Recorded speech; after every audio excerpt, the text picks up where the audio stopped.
Point number 6 on the Bloomberg story on the Koch industries and their clear violations of the law is stealing from the American taxpayers. By the way, you want to know who turned him in on this one? Their brother did. David Koch has a twin brother, Bill Koch, and he split with the company early on in the 1980s. And he turned them in because he said they were stealing from American taxpayers. They knew they were doing it. In fact, internally, they called this theft, quote, the Koch method. And so he turned them into the authorities, and we found out about all this, and eventually they admitted it and paid a fine. So what did they do? As they were taking crude oil from Native American lands, which they had to pay royalties to the American taxpayers for, they would purposely count it wrong.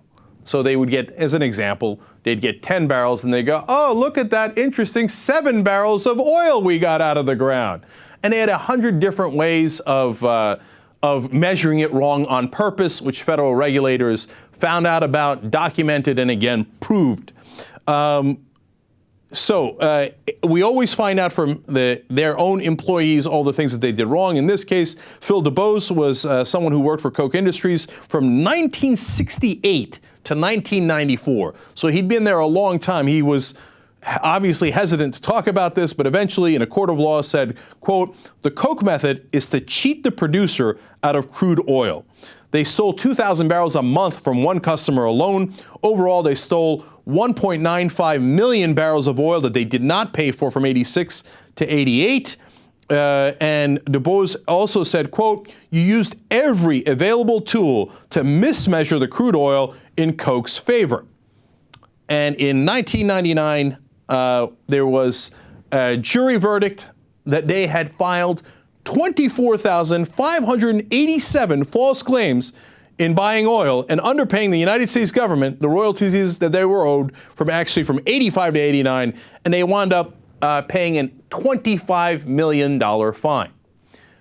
Again, probably a fraction of what they stole, but that's the way they do business. Now, why do these guys not want regulations? As you see all of these things, it becomes obvious.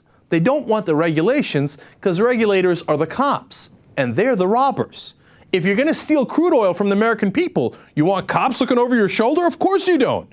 That's why the Koch brothers have given over $50 million to politics. And that's a lowball estimate of money we know they gave. It could be that they've given a lot more than that, and they plan on giving a lot more than that in the next election.